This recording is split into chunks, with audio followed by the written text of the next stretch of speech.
254 competitors from all parts of New South Wales and a sprinkling of overseas riders are taking part in the Lochinvar Equestrian Club's one-day event, which in this case is spread over 2 days. In trying conditions, the show jumping and dressage events were conducted in various levels of skill, from the inexperienced horse and rider to the advanced, which includes Olympians and Australian representative riders. The youngest are 13 years of age and the horse must be a minimum of 4 years. Dressage is a series of 23 movements in a set pattern, and today Brooke Staples aboard Flying Fox showed just how it's done.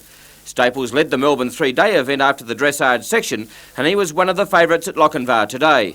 His main rival was Heath Ryan, who competed for Australia at the recent world titles in Stockholm. The show jumping section varied for each group, and organisers were pleased with the standard exhibited. Some had a little trouble with new horses, while others proved it was a breeze as they loped their way around the course. Tomorrow, a demanding cross-country course welcomes the riders, a 4-kilometre test of endurance.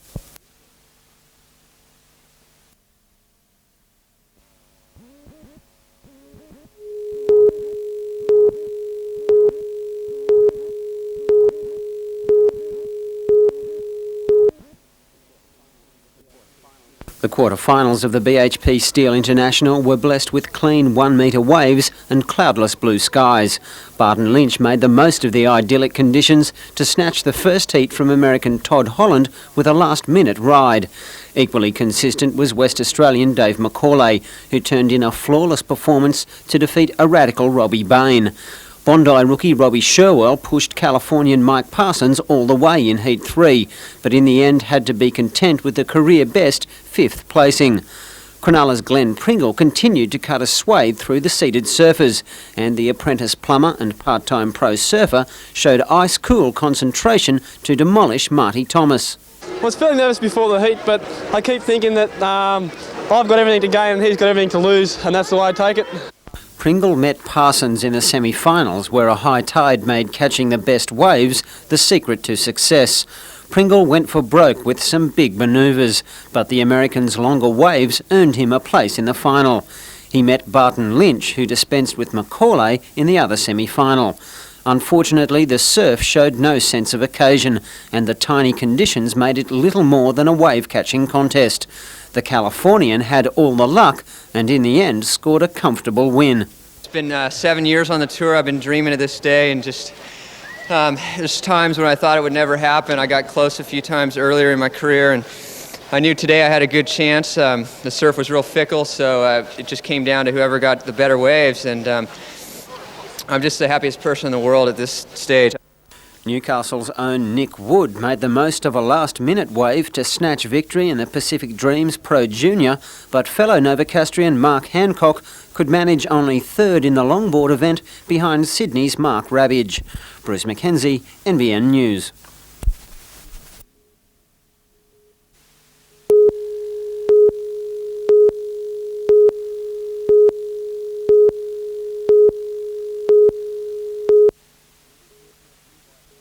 Builders working on a nearby house sounded the alarm after they noticed smoke coming from the Philp Place home. Neighbours and firefighters removed roof tiles to get at the flames and managed to contain the fire in the kitchen area. The main concern for the owners when they arrived home was for the family pet. Where's me darling? Penny's here. She's there, mate. Here she is here, mate. Shocked by the incident, the elderly man suffered a heart attack. He was taken to Wallsend Hospital and is now in a stable condition. On the Central Coast, tenants from this block of flats are without a home tonight after it was gutted by fire yesterday. A midday blaze is thought to have been started by 2 small children playing with matches among old papers and furniture under a staircase. Flames spread quickly, cutting off the building's only escape route for upstairs residents.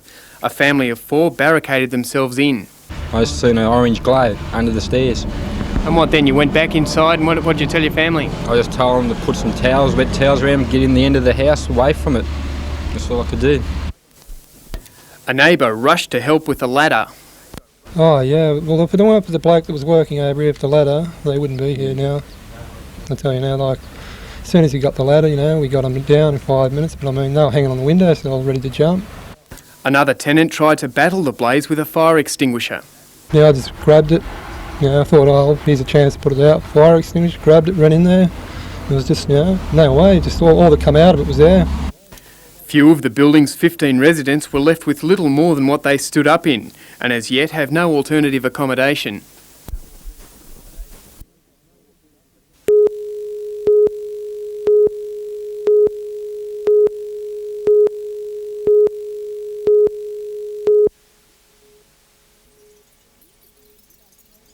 The independent-backed motion included an increase in the minimum rate to $300 per assessment, a flat waste management charge of $70, and an increase in the commercial industrial rate to 1.1 cents in the dollar.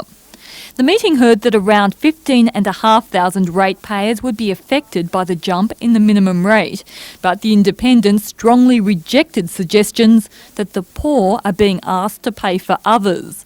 Instead, the independents insist that the proposed minimum would reflect the true cost of council services to ratepayers. Mr. Mayor, a fact's a fact. I live in the street and I've got a beautiful view. I live in Lowes Crescent and I've got a beautiful view of a front door and a triple fronted house 50 metres across the road. Now, if the people are fair dinkum, then they shouldn't be asking the likes of me, although I can tell you honestly now, I'll enjoy a $38 reduction. That's a marvellous thing, a $38 reduction if we go on that rating purpose. But do they honestly feel living out on the lake, and good luck to them, anybody who can succeed in life and have a block on the good, do they expect to pay the same rates as the 78 to 80% of the people in this city? They get the same services. In the other camp, the ALP faction led by Alderman Doug Carley opposed any increase in the minimum rate. Their amendment essentially maintained the status quo, with the minimum rate set at the existing $252. The Ratepayers Association saw little good in either proposal, standing by their preference for differential rating. Well, the one that's been put forward by the independent alderman is a total disappointment to us. What it means on a land valuation of $200,000, a saving of something about $50. We don't think that's fair at all. But when it came to the vote, the independents had the numbers. Planning Minister David Hay will now be asked to approve Council's resolution. Leslie Robinson, NBN News.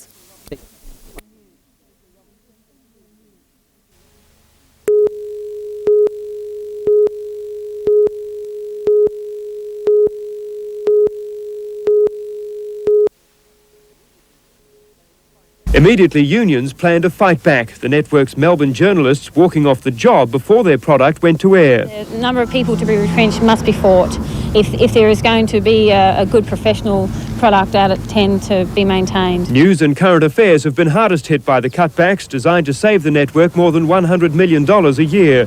The Amusement and Theatrical Employees Association is holding meetings today. The Australian Journalists Association is also discussing an industrial campaign across the network. Channel 10 has given a guarantee to the Broadcasting Tribunal that it will continue to provide the level of service required under the Act.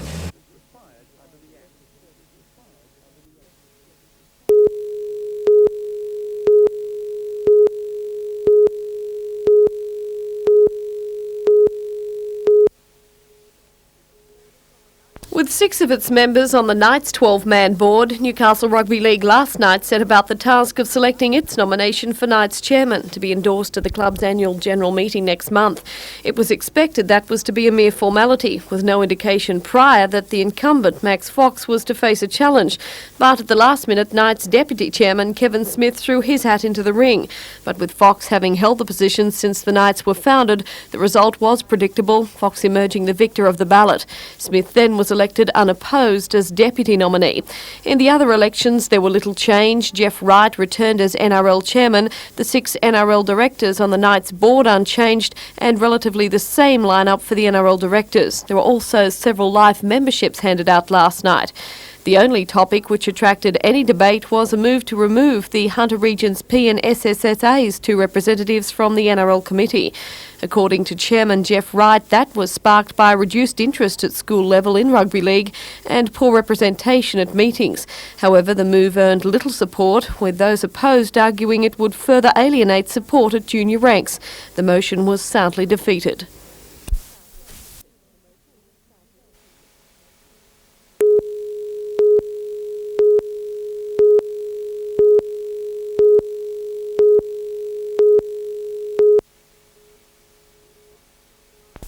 Bushfires are a part of the Australian summer, and the Hunter Valley's abundant timberland provides a constant potential for serious outbreaks. The devastating fires which raged through the state's Riverina district last week provided powerful evidence of the acute seriousness of this summer's fire threat. Already the Hunter is experiencing unseasonally early fires. We've got a number of fires in the western side of the Breakenback Range where the Forestry Commission are committed, and bushfire brigades.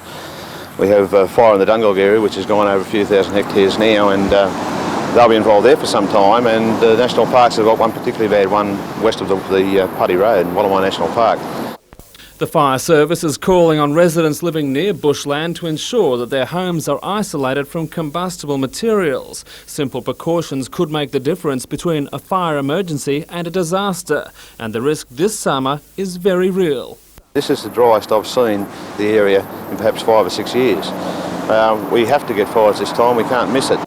Bushfire brigades are alarmed by the number of roadside blazes reported in the district. They believe there may be other reasons apart from seasonal conditions.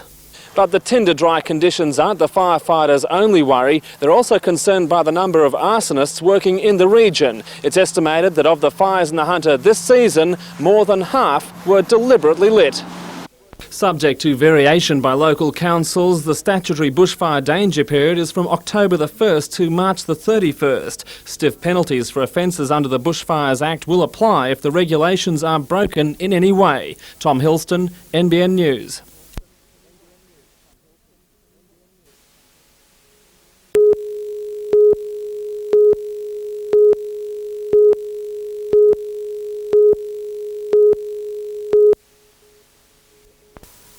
This was The View in Hamilton, which confronted rescue workers just moments after the December 28 earthquake.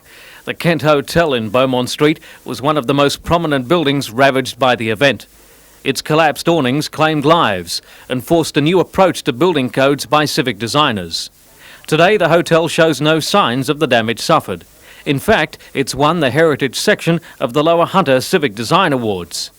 The judges were impressed by the high architectural standard and the quality of workmanship, which breathed new life into the well-known Hamilton landmark. The open category, known as the Dangar Award, has gone to this commercial office development in Derby Street. A Snell design built by local company Wenham Builders, this entry impressed the judges with its crisp and sharp design. They also commented on the sensitive way it blended with other buildings in the street. The Charles Davis category for small-scale development was won by the St Philip's Christian College Library in Waratah. The judges say the results were impressive given the constraints of the site. They also commented on the choice of building materials. All winners will receive their awards at a special presentation dinner tonight. John Church, NBN News.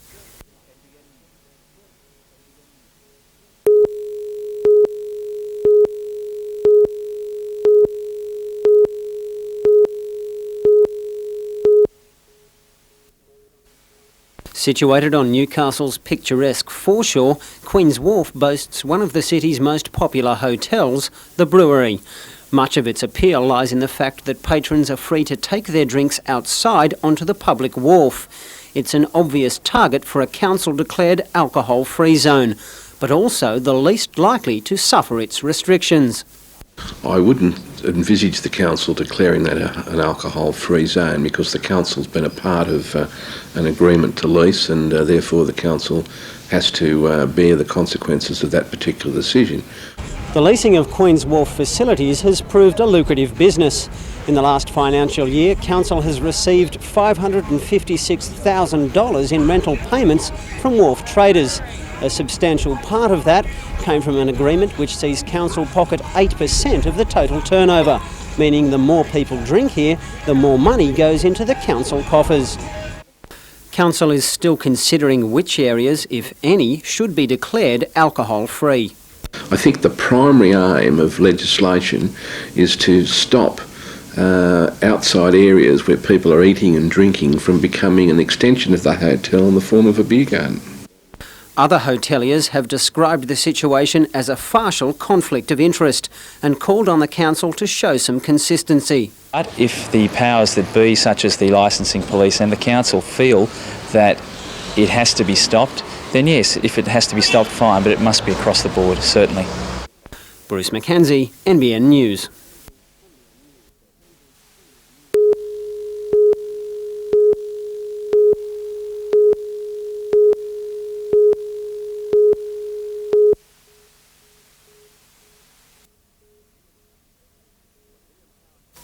When Williamtown's F-18 Hornet fighters took off for aerial war games in Victoria today, they left behind a large part of their intended strength. All the RAF's 50 Macchi jet fighters are grounded during an urgent investigation of the crash of one of the aircraft 25 kilometres southwest of Foster on November 19.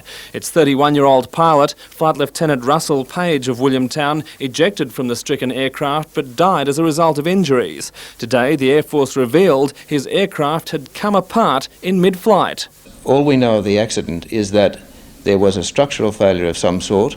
The wing is known to have come off the aircraft before the aircraft hit the water, and unless we can find out what the cause of that problem was, then we have to inspect every aircraft to the greatest detail to establish that it doesn't suffer from the same problem as the one that crashed.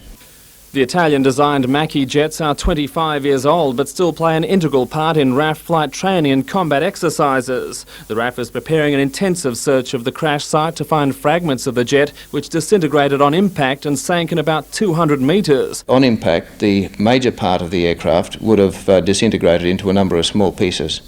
It's possible that the wing that came off before the aircraft hit the water would still be intact, and possibly it may be floating.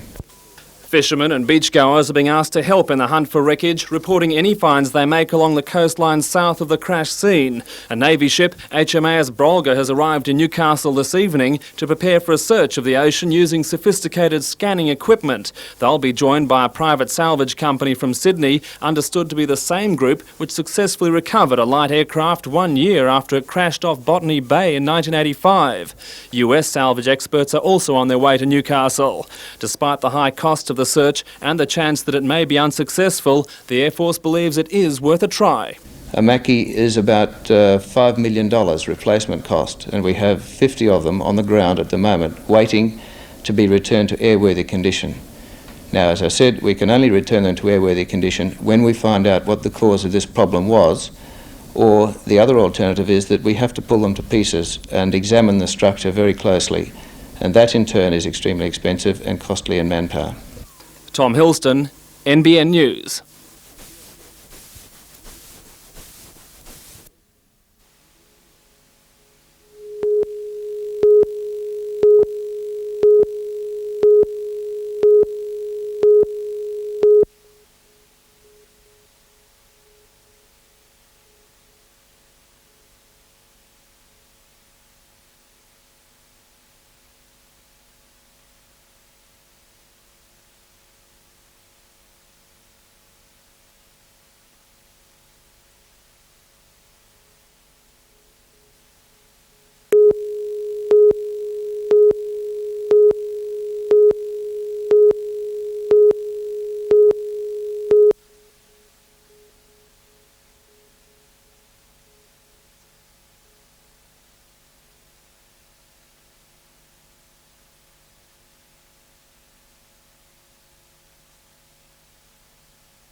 Kirsty was one of 10 entrants to face the judges. All had spent months fundraising for the Stewart Centre at Valentine.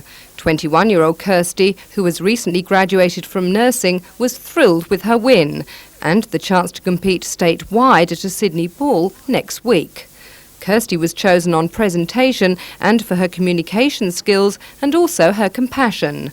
And taking out the title of Miss Hunter Valley Central Coast highest fundraiser was 24-year-old Anna Burley of Gloucester, who works in a foreign exchange bank. She is also eligible to compete for the state title.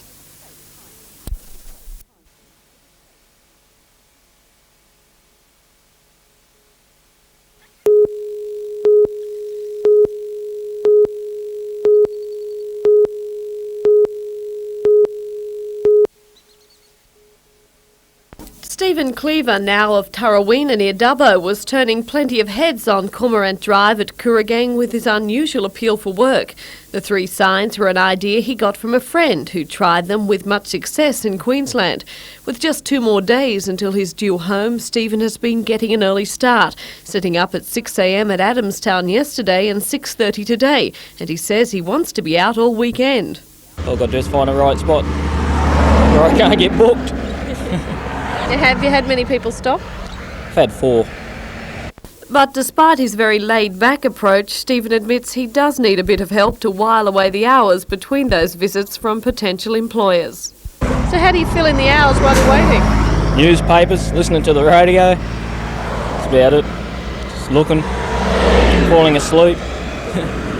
Pretty energetic stuff.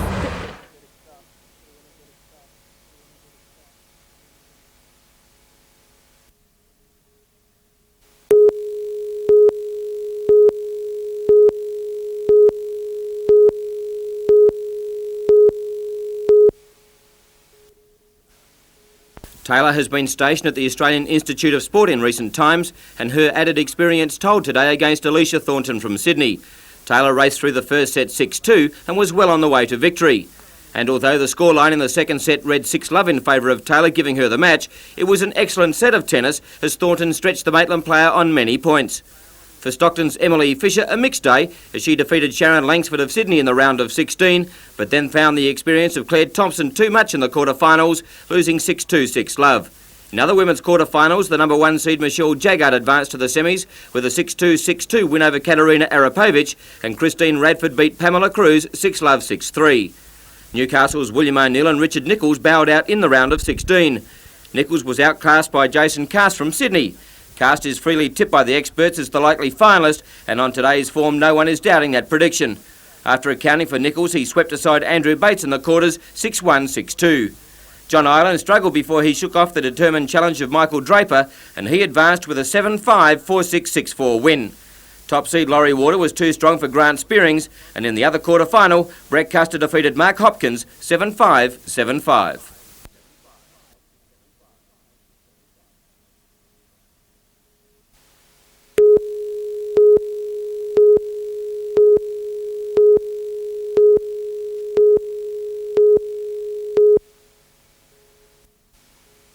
The Newcastle Catamaran Club has spent 10 hard years developing the sport in the Hunter Valley and now boast one of the strongest fleets in the country. With former Olympians and national champions competing, this weekend's Rathmines Regatta oozes class. Sailors from Queensland and New South Wales are taking part in 6 divisions, and 4 races will be held each day of the weekend. 80 boats entered the series with Nacra 5.8s, Tornadoes, Hobies, Maris, Stingrays and other assorted styles of catamarans making up the fleet. The regatta has taken on special meaning as the 1990-91 World Nacra titles will be held at Harvey Bay in Queensland, the first time that the championships have been conducted outside the United States. In ideal conditions, today's first race got away to a good start, with the 2.5 laps of the triangular course expecting to take up to 2 hours in the fluctuating breeze. At the Lambton Pool, one of Australia's oldest swimming carnivals was on again. The Northern Districts Championship was first held in 1897 and organisers were thrilled with the 900 entries received for the 2-day carnival. Swimmers had to qualify for the titles and will be a part of a staggering 144 events. 21 clubs from all parts of the Hunter Valley and Port Stephens have representatives in the swim, and today a multitude of age records were being broken with monotonous regularity.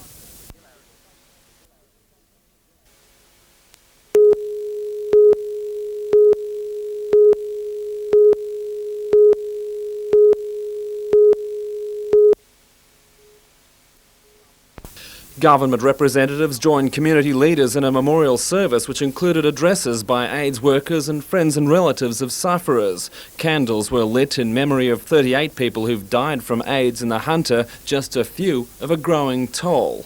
The service included a note of hope.